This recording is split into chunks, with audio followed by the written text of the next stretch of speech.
सोचिए, एक माँ का जवान बेटा जिसकी उम्र सिर्फ 23 साल हो, जिसकी आंखों में जिंदगी के हजारों सपने हो सकते थे, लेकिन वह बेटा अपने देश की आज़ादी के लिए फांसी के फंदे को गले लगा ले। और सबसे हैरानी की बात, जब मौत उसके सामने खड़ी थी तब भी उसके चेहरे पर डर नहीं था। उसके होठों पर सिर्फ एक आवाज़ थी, इनकलाब जिंदाबाद। वह नौजवान था, जी हाँ, वह नौजवान था शहीद भगत सिंह। भगत सिंह का बचपन। भगत सिंह का जन्म 28 सितंबर 1907 को पंजाब के बंगा गांव में हुआ था। जी हाँ दोस्तों, भगत सिंह का जन्म बंगा गांव में हुआ था 1907 ईस्वी में। तो चलिए आगे बताते हैं। उनका परिवार पहले से ही देशभक्ति की भावना से भरा हुआ था।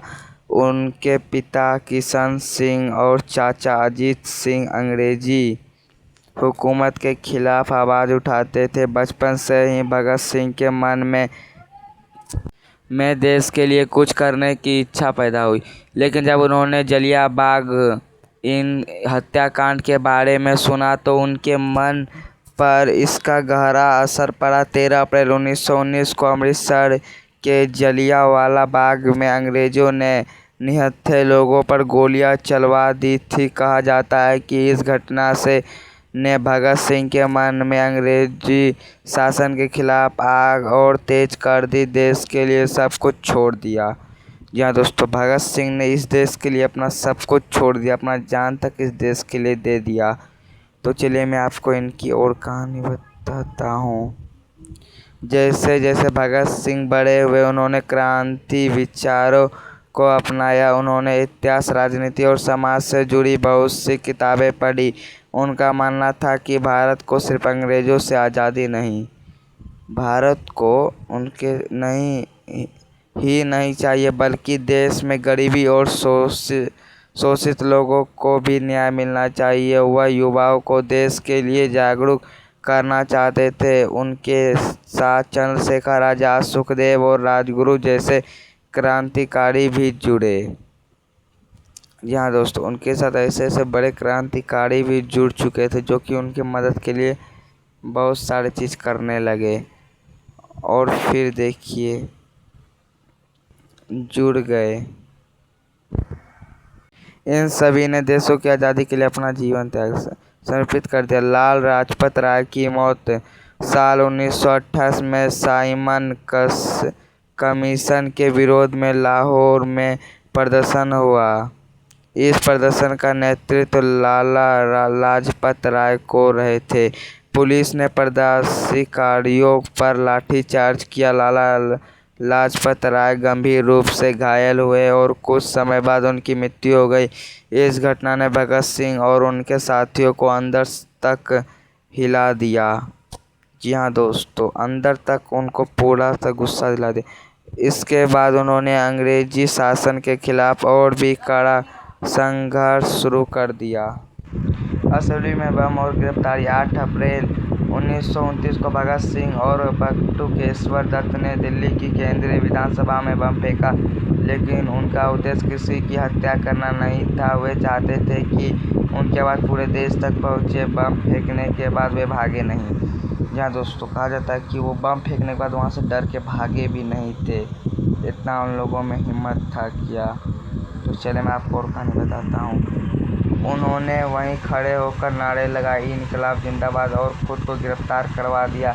वे जानते थे कि जेल जाने के बाद शायद उनका जीवन बचने वाला नहीं, फिर भी उन्होंने पीछे हटने से इनकार कर दिया। जेल और आखिरी दिन जेल में भी भगत सिंह ने हार नहीं मानी। उन्होंने कैदियों के अधिकारों के लिए भूख हड़ताल की। जेल में रहते हुए उन्होंने किताबें पढ़ी, लेख लिखे और अपने विचार को दुनिया के सामने रखा। लेकिन फिर वह दिन आया जिसका इंतजार शायद पूरा देश डर के साथ कर रहा था। जी हाँ दोस्तों, ये पूरा देश डर के साथ जिसका इंतजार कर रहा था, वह दिन भी फिर आ गया जिनको लोगों को उम्मीद नहीं थी।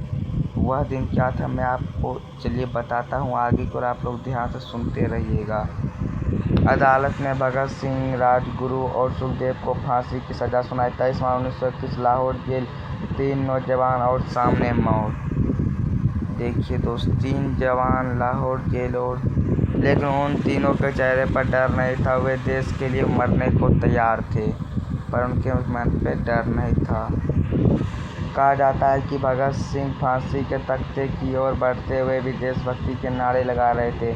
और फिर सिर्फ 23 साल की उम्र में भगत सिंह हमेशा के लिए अमर हो गए। एक माँ ने अपना बेटा खो दिया। उस दिन भारत ने अपना एक महान बेटा खो दिया। लेकिन सोचिए उस माँ के दिल पर क्या गुजरी होगी जिसने अपने बेटे को जन्म दिया था, जिसे गोद में खिलाया था। सोचिए दोस्त, एक माँ पे क्या गुजरी होगी यह सारी बात सुन के, जो अपने बेटे को ऐसे देखी होगी, जिसके भविष्य के सपने देखे थे, और उसी बेटे को देश के लिए फांसी के फंदे पर झूलते हुए उन्होंने देखा। एक माँ का बेटा चला गया, लेकिन भारत को एक अमर शहीद मिल गया।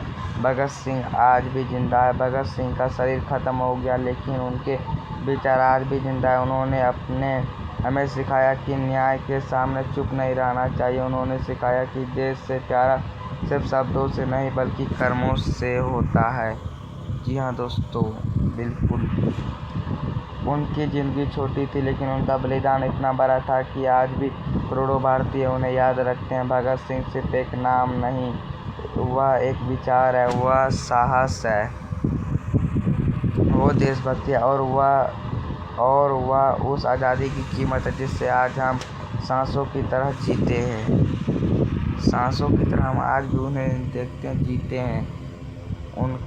वह हर भारतीय के दिल में राज करते हैं। शहीद भगत सिंह, राजगुरु और सुखदेव को सत सत नमन। इनकलाब जिंदाबाद, भारत माता की जय। तो दोस्तों, ये वीडियो आपको कैसा लगा कमेंट में जरूर बताइएगा, और लाइक सब्सक्राइब और कमेंट करिए आप भी यहाँ के लिए।